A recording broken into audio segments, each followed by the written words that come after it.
Bismillahirrahmanirrahim. Assalamualaikum warahmatullahi wabarakatuh. Alhamdulillahirabbil alamin wa bihi nasta'in wa ala umurid dunya waddin. Wassalatu wassalamu ala asrafil anbiya'i wal mursalin sayyidina Muhammadin wa ala alihi wa ashabihi ajmain. Amma ba'du. Pertama, kita bersyukur pada Allah karena masih diberikan iman dan kesehatan sehingga bisa menjalankan aktivitas sehari-hari.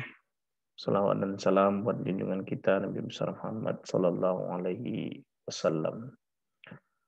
Nah, pada kesempatan kali ini kita akan mengulas satu topik, tema berkaitan dengan bagaimana kita menulis proposal penelitian.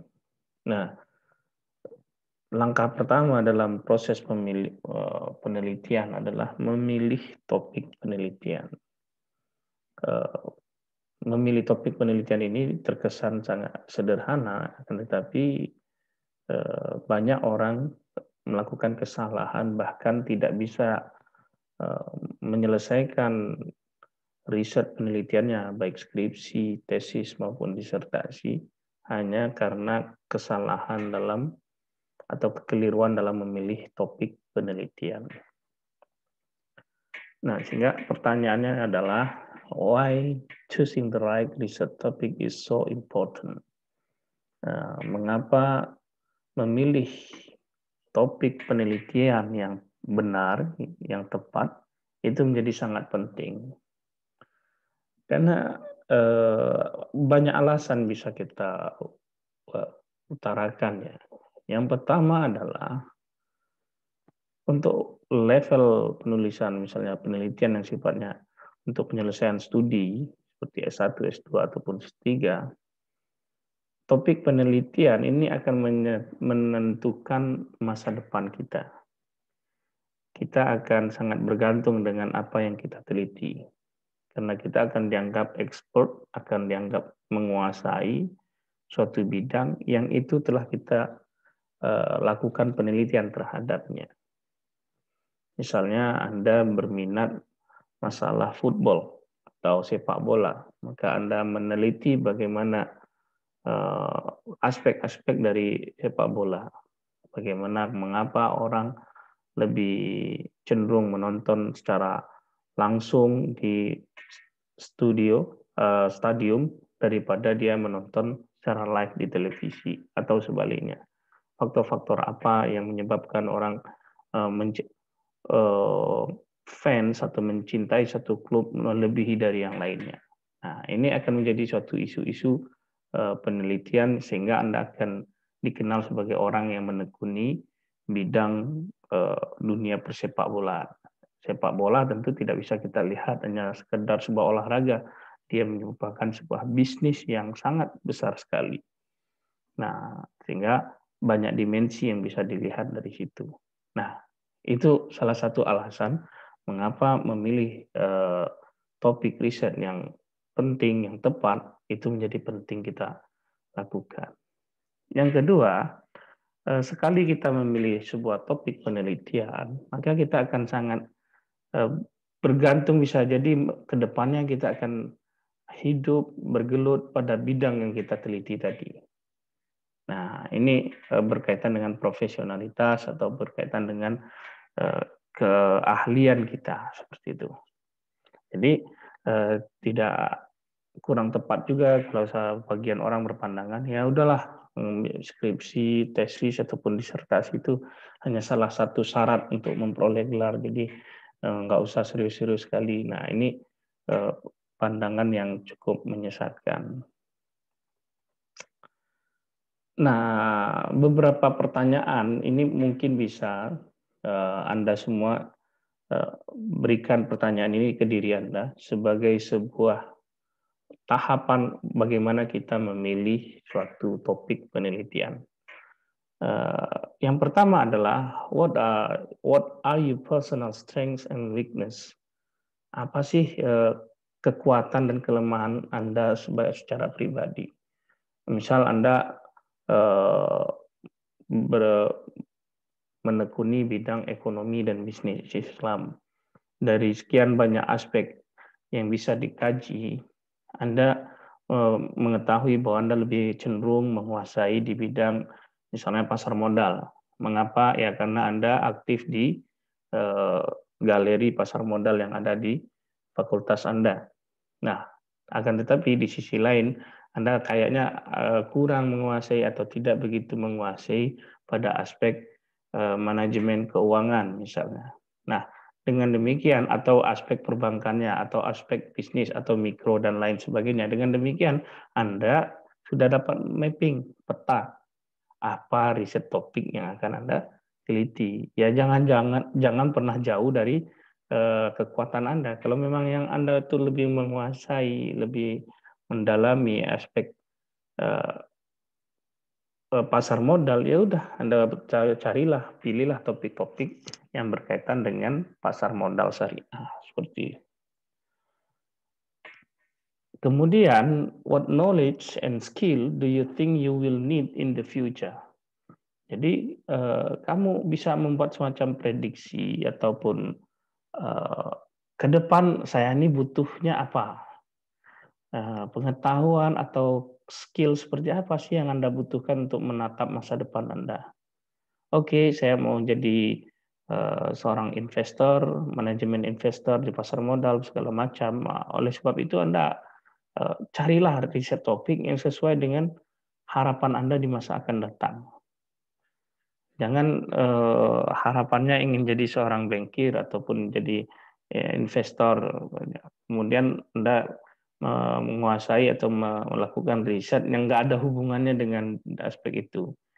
Ya, bisa jadi Anda membantah, Pak, banyak kok orang yang nggak di bidangnya tapi dia berhasil. Nah, jangan jadikan suatu sampel yang seperti itu sebagai contoh untuk diri Anda.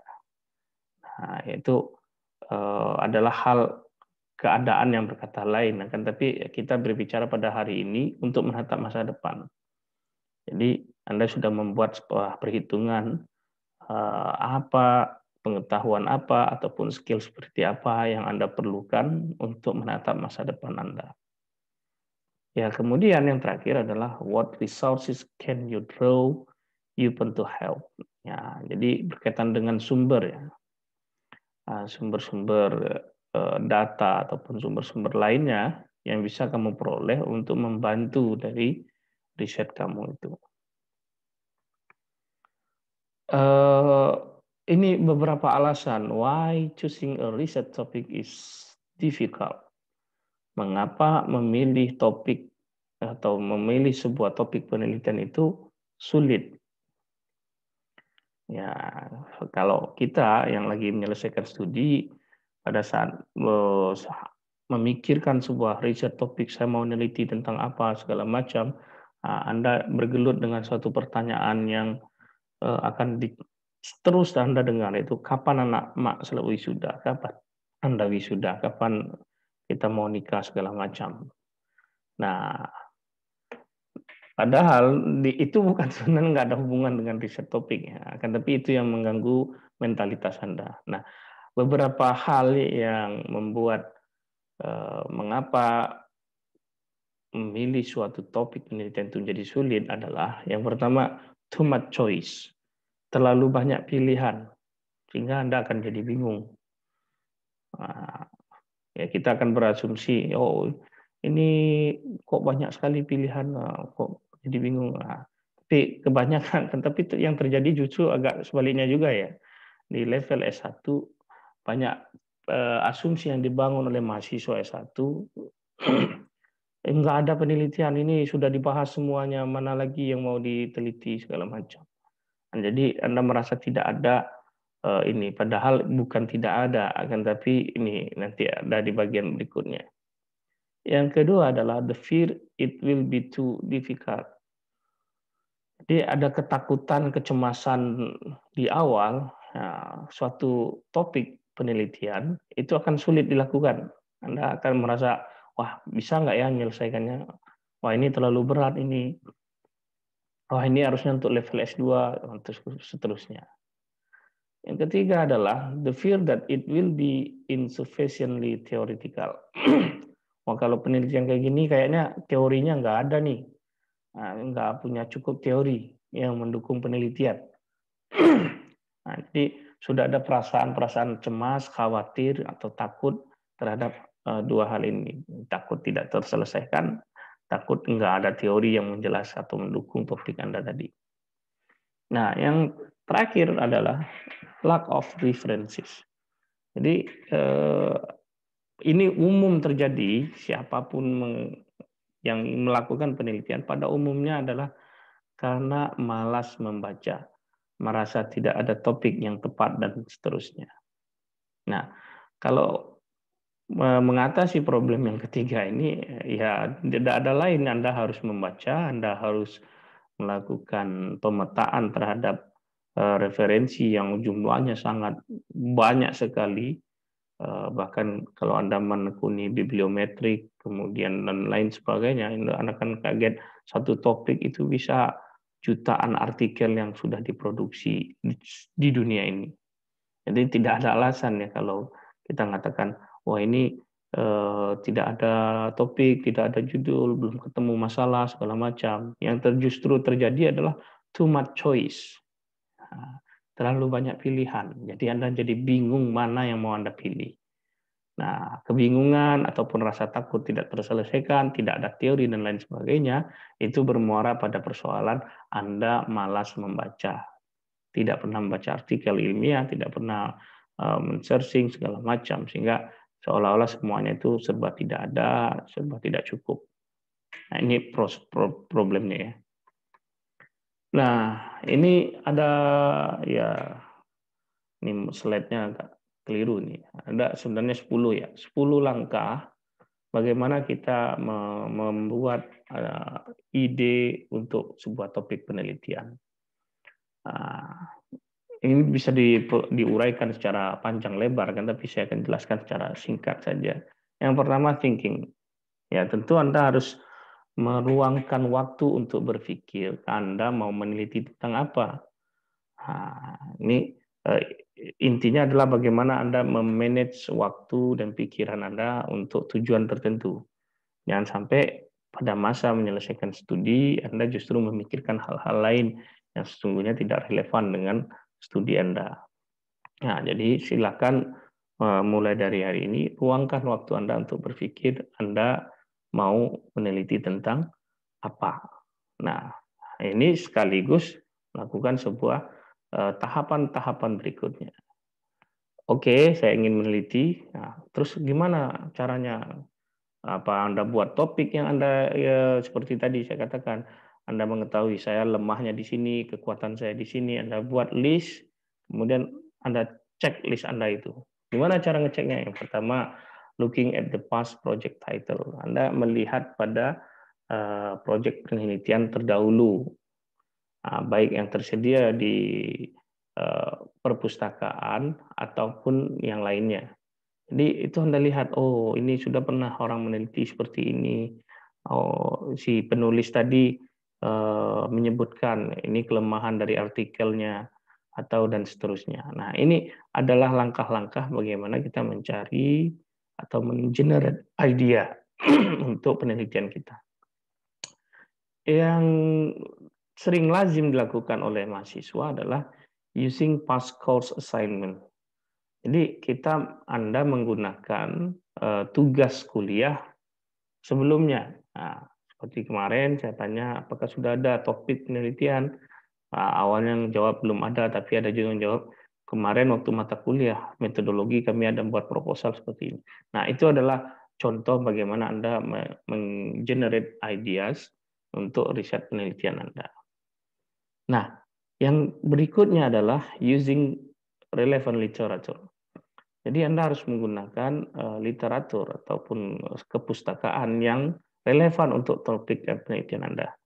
Nah, makanya tadi saya katakan, silakan Anda search artikel-artikel, bisa di Google Scholar, ada juga di Morarev, ada di Direct Object, di DOI, ataupun dari DOAJ.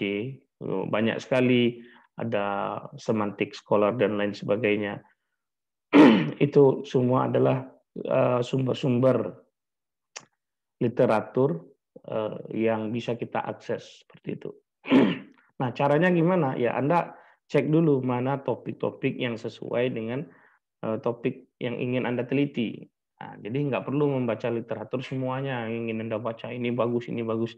Nah, itu akan membuat Anda pusing sendiri.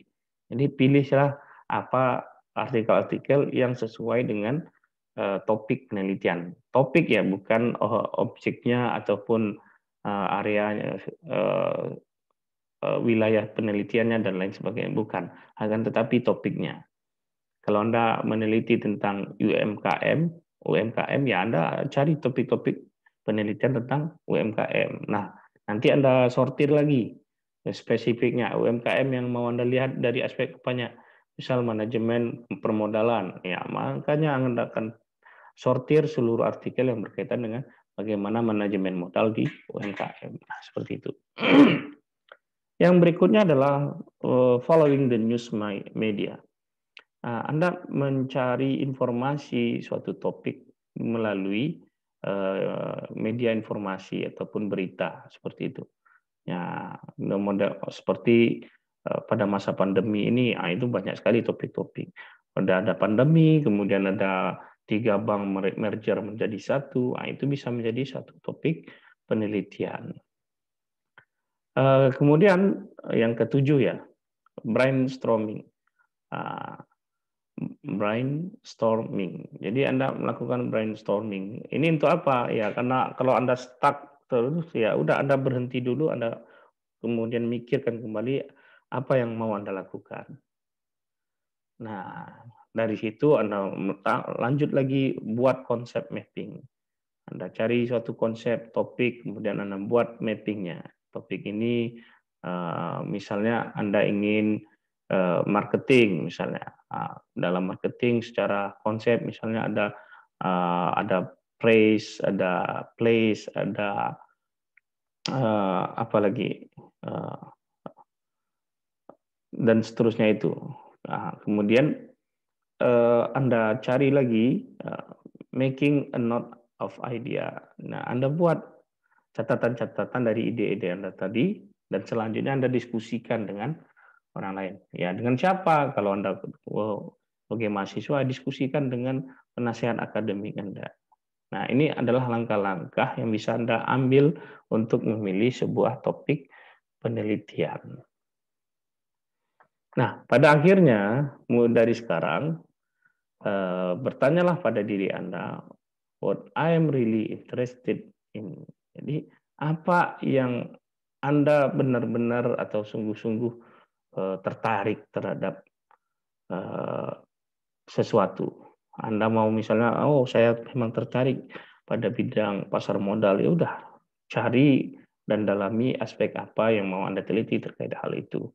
Oh Anda tertarik pada dunia perbankan, Anda ingin mencari bagaimana bank itu menciptakan keuntungan atau return on asset, ya Anda cari semua riset tentang itu. Nah, kemudian barulah Anda bisa menetapkan, oke, topik penelitian saya ini. Oke, saya akan mengkaji tentang ini. Nah, seperti itu. Barangkali demikian untuk penjelasan pertama terkait dengan memilih topik penelitian. Nah, ini hanya sekedar tips. Insya Allah nanti kita akan diskusikan lebih lanjut bagaimana tips-tips ini bisa kita aplikasikan secara nyata dalam menentukan atau memilih topik penelitian Anda. Demikian, terima kasih. Assalamualaikum warahmatullahi wabarakatuh.